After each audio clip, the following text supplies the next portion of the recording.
Ready? 1, key, 1, key, back.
Thanks for sharing this with me. I've never heard this piece of music in all my years of doing all of this. This is really a cool ensemble. I liked your preparation before you got started. You guys seem to own what you're doing, and I appreciate that. I do need to talk to you about getting your ensemble going. You know how fast it goes, and you come in by yourself, right? And so by the time the first measure is over, everybody knows how fast it's going to go. So have you ever tried a silent start? Silent start. Okay, look, you guys get ready. Pretend I'm in your ensemble. Ready? I've got my trumpet up in the air. Get your instruments up. We're going to start this. Ready? I'm going to start you. Ready?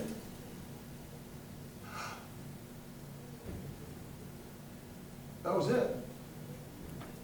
You know how fast you're going to go, don't you? I can't play, but you've got to play. So here's what you do. Everybody knows how fast you're going to go. You're just going to go, da-da-da-da-da-da. All right? Do that right now. You just take a big breath. They will come in. No, don't you count off.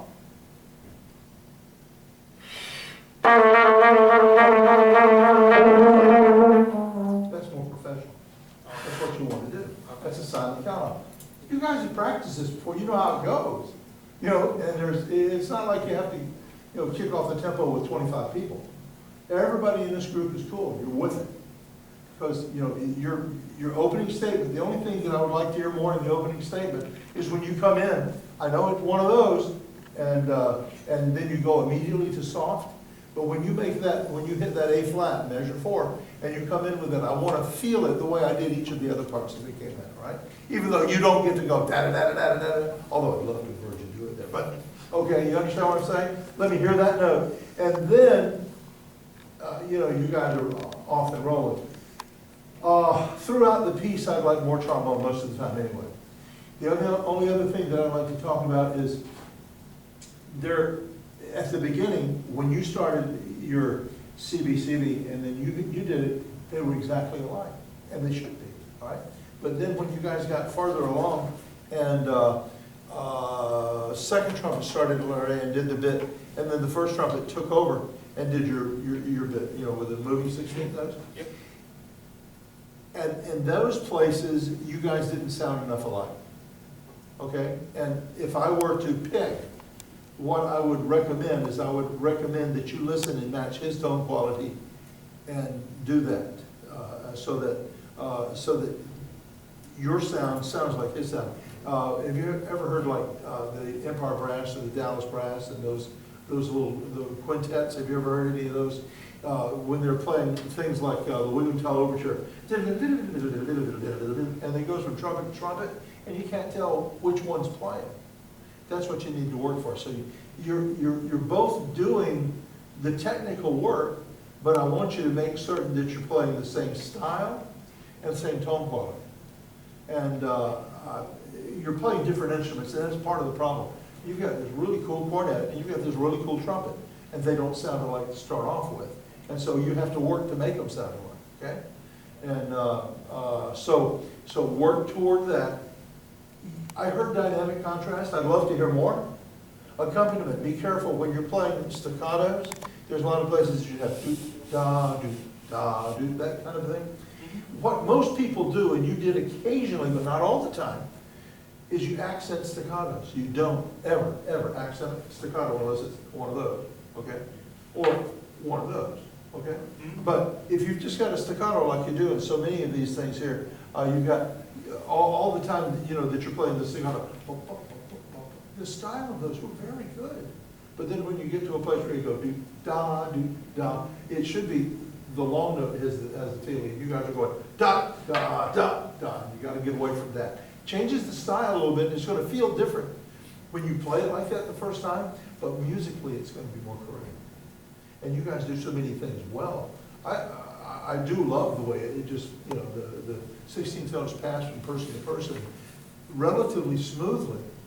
There were just a few places in there that I felt like the precision wasn't what you guys are capable of, but I could tell that it's been there more than it hasn't been there, okay? You gotta make sure you have enough air so you can get through those long phrases. Sometimes when you got to the end of the phrase, it was like, we're gonna die.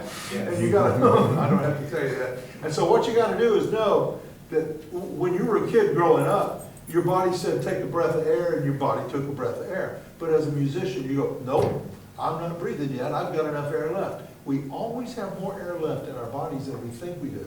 All you gotta do is lock it and do that little tap and push, and it's gonna get you through those phrases. Because you were never ever more than like a second or two away from actually completing the phrase when they start to fizzle on you, okay?